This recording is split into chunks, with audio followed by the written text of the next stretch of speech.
I'm Tonya from Tonya's Witchy Kitchen. How are you doing today? Not too bad. Been a little chilly. So, what attracts you to a person? You know, like in the general sense, what do you find attractive in people? And I'm not talking the opposite sex or whatever, just people that you relate to and you know what I mean? Like, hit it off. What attracts you to them? What is it? I like a good brain. I like a smart brain. I just don't have patience for stupid people. And I'm not talking like book smart or like that. I'm just talking like stupid people, in that sense. Like, you have to have a brain. And I have told my kids this for years. Like, if you're gonna, when you find that person you want to marry, make sure they're at least as smart as you or smarter, because you can't have a conversation. Sometimes you ask somebody a question and they have that deer in the headlights look. Like, what am I supposed to say?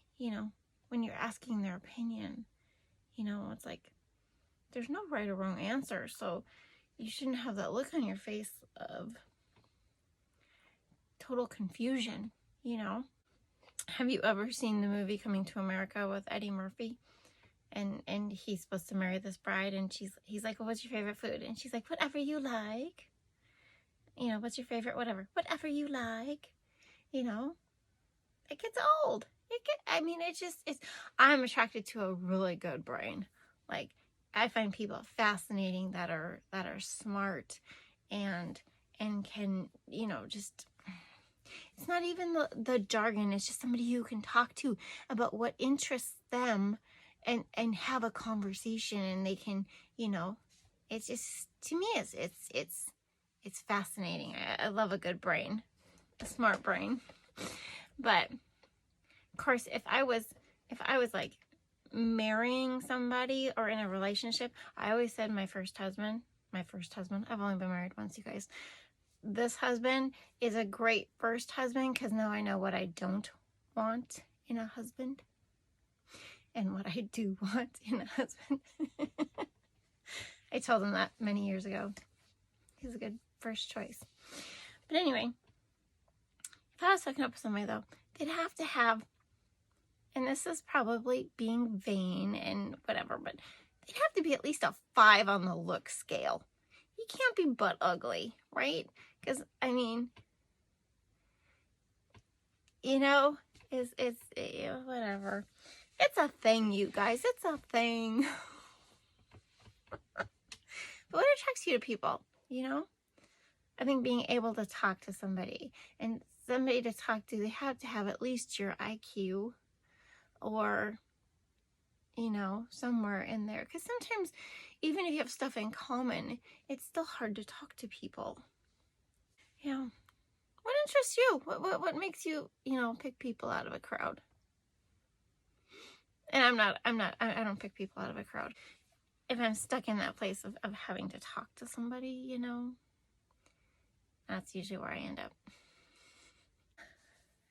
I love my sweater. Don't you just love my sweater? It's got the tassels on the bottom.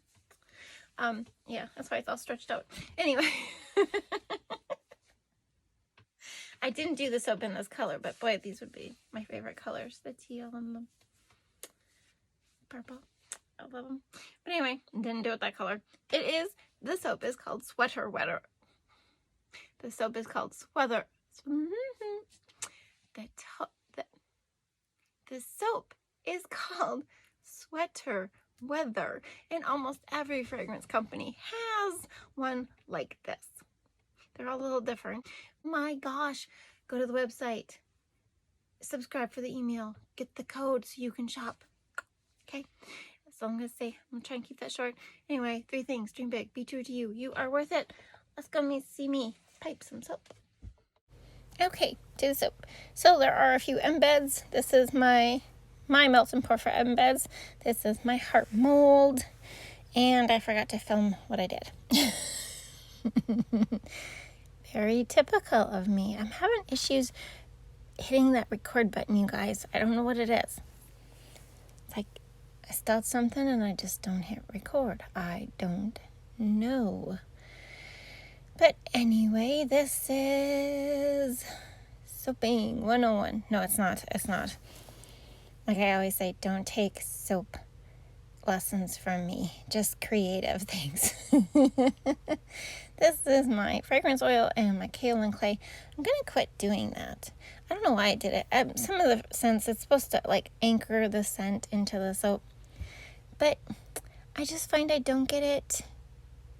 I don't know.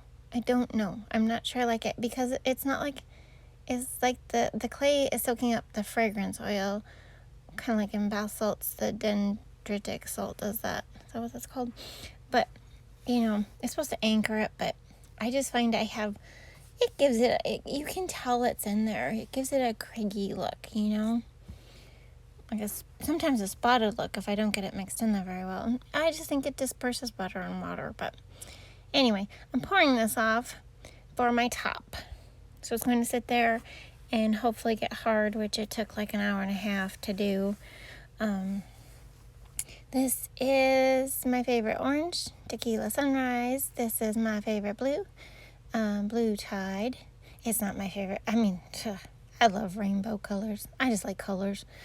And this is my favorite yellow. It really is. Love of Sunshine. That's by Nurture Soap. The other two are by Mad Micas. Duh. Pouring them off, so I will have 4 colors. One will be just the base. I'm not doing titanium dioxide. I was kind of hoping for a creamy color, but we will see how this fragrance oil discolors because there's no discoloring notes. There's no vanillin, so it shouldn't go brown. But that doesn't mean, I have one fragrance oil that says it will turn purple. I use it in hot process. I think that's the one I'm going to use, or one of them I'm going to use for the hot process, cold process, show you the difference. But yeah, it's supposed to turn purple in cold process, so yeah, that's interesting, because since it's in a blue soap. Yeah, it's a thing, guys, it's a thing. Those fragrance oils, they're crazy. Gotta keep up on that. And sometimes that they change, like the company changes it, but they don't, but the supplier doesn't know they've changed it, like the supplier knows, but only within a certain range. And so sometimes that's why you have really bad things happen to a fragrance oil that you've used for years. But whatever. I'm doing a drop pour. And it was really runny here. I was really worried that it was going to be muddy. Just because it was so fluid, right? Like maybe it was too fluid to start the drop swirl. I don't know. But that's really what the drop swirl, you got to break the plane, so, yeah, it did its thing. It, like after I did the second stir to white, you can see it's thickening up. It's, as good. I kind of like this recipe. It's really easy, you guys. It's 30% olive, which I split with canola, and then it's like 20-20 coconut and tallow, and then it's castor and cocoa butter or shea butter, basically a butter, But it's really, I've been using it a couple times the last few months, and well, more than a couple times actually. But it stays nice and fluid, so. It stays really fluid because, like I said, I had to wait an hour and a half for that other part to set up. And I sped this up so it wouldn't bore you to death. Ugh. Yeah, see, it's like, oh. So I thought, well, I'll give it a quick hit with my immersion blender, and maybe it would help, but it didn't. It did not matter. It just needed to set up, guys. And patience is a virtue, especially with soap making. It's a serious thing. Yeah.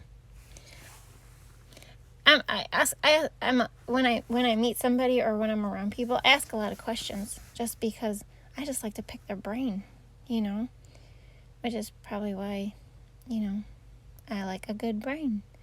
But here are my embeds. Yeah, don't ask me about. I'm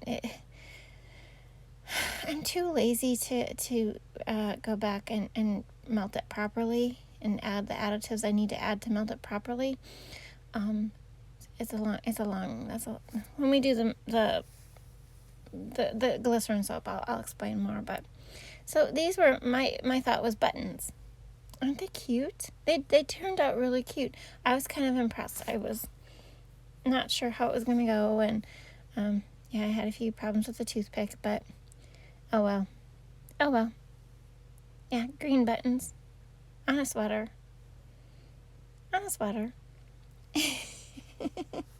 Hey, there's those people, they have the ugly sweater days, I wasn't really going for that with this. I just wanted a cute soap. That's what I wanted. I just wanted a cute soap. So, hour and a half later of letting this set up, literally, like it took forever, you guys. Put it in my piping bag with my tip. I cannot remember the tip. It's smooth on one side. It's flat. It's a flat tip, smooth on one side. It's got this jagged edge on the other, so you can do a basket weave. And it always takes me a little bit when I start a basket weave to be like, okay, what the hell am I doing? How am I doing this? Yeah, so you can see it takes me a little bit, and then I'm like, oh, yeah, I got this. So the hard part was it didn't go to the top, and on a cake you have that edge, and so my side was always like crinked. That right side, it's a little wonky, but yeah. The worst thing I did with this soap, like the absolute worst thing, was that I left too much batter for the top. Literally. That was my biggest screw up. So I was like patting myself on the back going, ooh, you did a good job, girl. Executed perfectly. Yeah, so, yeah. So, you know what I did? I looked at it, I weighed it, and I was like, I'm putting another layer down. Screw it. I don't even think I used up half.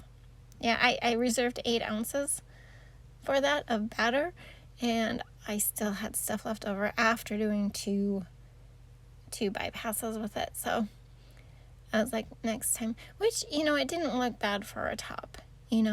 After when we cut it, you'll see it didn't look that bad. So 2 passes might be the thing.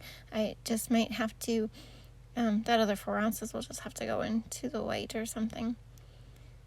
I didn't want a lot of white. Like I said, I left it uncolored. I did not put titanium dioxide in here because I wanted more of a cream color. But yeah, it'll take a couple of weeks to see what that cream color does. See if it discolors. And then I realized that some of my marks were off, which is probably from getting soap on the box. And then I just arranged my embeds so that at least every soap got a button on top. I thought this was cute. I thought this was the cutest top I've ever done. Maybe. I don't know. That I remember right now. It's cute. And to the cut of this soap. It's actually really cute. I'm impressed. I'm also impressed with my recording because I forgot to record the cutting of this soap. That was so stupid. But it turned out cute. It really did. I'm worried it's going to discolor there.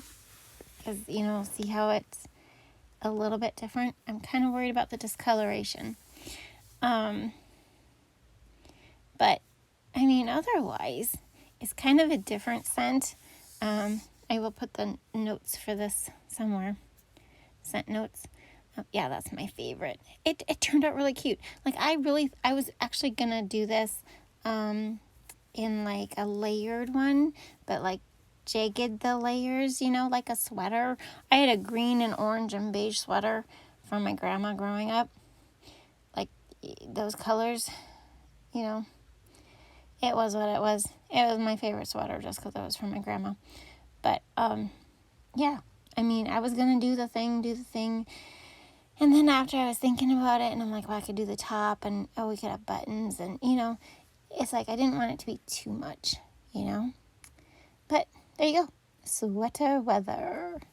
I hope you had a good time. Thank you for dropping by. I'll see you next time. Bye-bye.